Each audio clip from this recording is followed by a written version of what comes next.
जब WWE किसी wrestler को कंपनी के टॉप स्टार्स में से एक बना देती है, तब उनका मैच हारते हुए देखना कम ही मिलता है।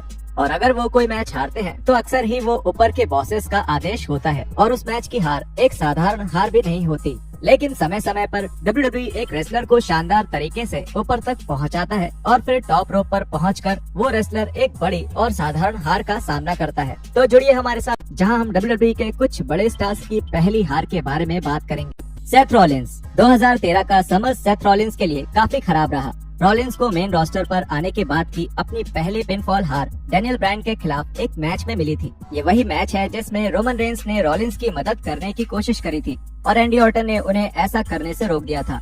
एक 6 मैन टैग मैच में सेथ रॉलिंस ने ब्रायन के एक मूव पर टैप आउट भी किया था, जिससे द शील्ड को टेलीविजन पर अपनी पहली बड़ी हार भी मिली थी। गोल्डबर्ग। जब 2003 में WWE ने आखिरकार गोल्डबर्ग को साइन कर लिया, तब शुरुआत के कुछ महीनों में गोल्डबर्ग को एक ना हारने वाले रेसलर के तौर पर प्रेजेंट किया गया। गोल्डबर्ग ने ट्रिपल एच, द रॉक और क्रिस जेरिको जैसे बड़े स्टार्स को बड़ी आसानी से हरा दिया और कुछ समय तक ऐसा लगा कि गोल्डबर्ग अब काफी लंबे समय तक सभी मैचेस जीतते रहेंगे, जैसा कि WCW में उन्होंने किया था। फैंस ऐसा दावा करते हैं कि गोल्डबर्ग की पहली करारी हार या तो समर स्लैम 2003 के एलिमिनेशन चैम्बर मैच में हुई थी या फिर एवोल्यूशन के साथ उनके फ्यूड के दौरान, जब गोल्डबर्ग ने ट्रिपल एच, बैटिस्टा और एंडी ऑर्टन के साथ रॉ पर एक हैंडीकैप्ड मैच किया था। अगर समर स्लैम के मैच की बात करें तो गोल्डबर्ग को उस मैच में काफी बचाया गया था और ट्रिपल एच को अपने स्लेज हैमर की मदद लेनी पड़ी थी और हैंडीकैप्ड मैच में गोल्डबर्ग नंबर्स गेम का सामना नहीं कर पाए और ट्रिपल एच ने उन्हें पिन डाउन कर दिया। लेकिन एक हैंडीकैप्ड मैच में होने के बावजूद भी ये एक सीधी हार नहीं थी,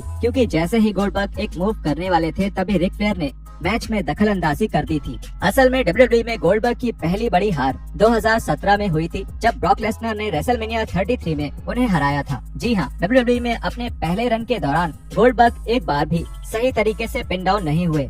उनकी हर हार के समय में उन्हें एक करारी और सही हार से बचाने के लिए कुछ न कुछ किसी न किसी तरह से होता ही रहा था। Bobby Lashley. 2005 में मेन रोस्टर में आने के बाद ही ये साफ हो चुका था कि बॉबी लैशली एक मेन इवेंट स्टार बनने वाले हैं। WWE ने लैशली को 2006 से लेकर 2007 तक बहुत अच्छे से बचा कर रखा था और अक्सर ही किसी मैच में उनकी हार बाहरी कारणों और चीटिंग की वजह से ही हुई थी। एक नो DQ मैच में लैशली विंस मैकमैन से भी हार गए थे, लेकिन इसमें भी उमागा ने दखल अंदाजी करी थी। ऐसी ही एक घटना बैकलैश के दौरान हुई थी, जब लैशली को उमागा, विंस मैकमैन और शेन मैकमैन ने एक 3-on-1 हैंडीकैप्ड मैच में हरा दिया था। और देखा जाए तो ये एक साफ हार थी, क्योंकि ना ही उमागा और ना ही मैकमैन्स ने इस मैच में किसी तरह की चीटिंग करी थी। इसके कुछ ही हफ्तों बाद लैशली को शेन मैकमैन ने पिन भी किया था। लैशली ने जॉन सीना के साथ मिलकर उमागा, द ग्रेट खली और शेन मैकमैन से मुकाबला किया था और लैशली को शेन मैकमैन के एक टॉप रोप एल्बो की वजह से एक बुरी और करारी हार मिली थी। Rey Mysterio. WWE को ये समझने में थोड़ा समय लग गया कि रे मिस्टीरियो इस कंपनी में एक टॉप स्टार बन सकते हैं और इसीलिए 2002 में उनके डेब्यू से लेकर 2005 तक रे मिस्टीरियो काफी मैचेस में बुरी तरह से हारे थे। मिस्टीरियो की WWE में पहली बड़ी हार उनके ही साथी लेजेंड के हाथों मिली थी, जब 2002 के समर स्लैम में मिस्टीरियो का सामना कर्ट एंगल से हुआ था। ये मैच शायद अब तक का सबसे बेहतरीन पे पर व्यू ओपनिंग मैच है और इस मैच में एंगल ने एक एंकल लॉक से मिस्टीरियो को टैप आउट करवाकर अपनी जीत हासिल करी थी। Chris Jericho. ये एक बड़ी गलतफहमी है कि जब 1999 में क्रिस जेरिको WWE के साथ जुड़े थे, तब उन्हें एक बेहतरीन पुश मिला था। जेरिको को एक पूर्व WCW स्टार होने की वजह से कार्ड पर अपनी जगह कमानी पड़ी थी, जो उन्होंने अच्छे से किया था। कंपनी में जेरिको की पहली बड़ी हार उनके ही भविष्य के आर्च राइवल द रॉक के हाथों हुई थी। इन दोनों रेसलर्स का सामना मैडिसन स्क्वायर गार्डन के एक लाइव इवेंट में हुआ था और रॉक ने एक सीधी पिनफॉल जीत हासिल करी थी। और अगर बात करी जाए टीवी या पे पर व्यू पर दिखाई गई बड़ी हार की, तो जेरिको को ऐसी पहली बड़ी और करारी हार रेसलमेनिया 16 में मिली थी। जेरिको ने एक 2-fold ट्रिपल थ्रेट मैच में इंटरकॉन्टिनेंटल और यूरोपियन टाइटल्स के लिए कर्ट एंगल और क्रिस बेनवा का सामना किया था। इस मैच में बेनवा ने जेरिको के ऊपर अपने ट्रेडमार्क डाइविंग हेडबट से हमला करते हुए जीत हासिल करी और इंटरकॉन्टिनेंटल चैंपियन बने। Kurt angle.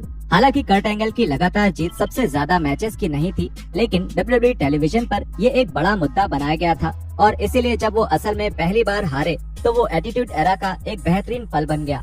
एंगल को उनकी पहली हार साल 2000 के वर्ल्ड रंबल में टैज के हाथों मिली थी, जो अब तक के सबसे आइकॉनिक डेब्यू मैचेस में से एक था। टैज ने कुछ ही मिनट्स के अंदर एंगल को चोक कर दिया था और ये टैज के लिए एक बेहतरीन डेब्यू था और इससे एंगल के विलन वाले किरदार को भी बढ़ावा मिला था। लेकिन इस हार से एंगल का पुश खत्म नहीं हुआ था। क्योंकि ये बात सामने आई थी कि WWE एंगल को कार्ड्स में ऊपर की तरफ करने वाला था और आने वाले महीनों में एंगल यूरोपियन और इंटरकॉन्टिनेंटल टाइटल जीत गए और उस साल के अंत तक वो एक WWE चैंपियन भी बन चुके थे। द अल्टीमेट वॉरियर को एक बेहतरीन पुश दिया गया था। वॉरियर के मैचेस कुछ इस तरह बुक किए गए थे जिससे ऐसा लगता था कि उन्हें हराया नहीं जा सकता और ऐसा लगता था कि लंबे समय तक WWE का वॉरियर को किसी से भी हराने का कोई इरादा भी नहीं था, फिर चाहे वो कितने ही बड़े स्टार से मैच कर रहे हों।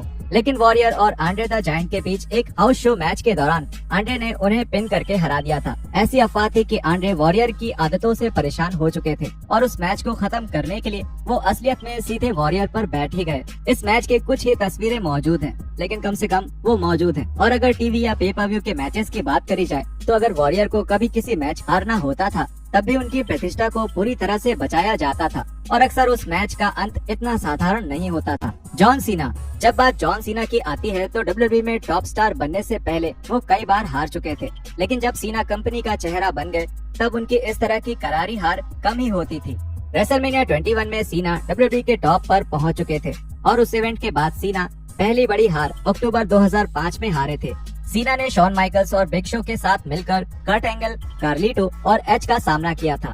इस मैच में जॉन सीना को एक पिन फॉल से हारना पड़ा था जब एंगल ने सीना के एंगल लॉक का काउंटर एक पिनिंग कॉम्बिनेशन के साथ देकर जीत हासिल कर ली।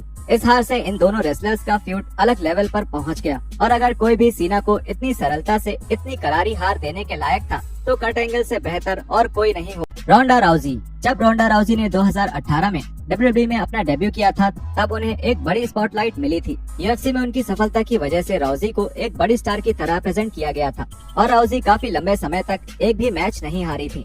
उन्होंने विमेंस डिवीजन में लगभग सारी टॉप स्टार्स को हराया था, साशा बैंक्स और बेली से लेकर नाया जैक्स और एलेक्सा ब्लेस तक सभी को। उनकी पहली बड़ी हार 2019 में रेसलमेनिया 35 के मेन इवेंट में हुई थी, जहां बेकी लिंच ने उन्हें पिन करके रॉ और स्मैकडाउन दोनों के ही विमेंस टाइटल को अपने नाम कर लिया था।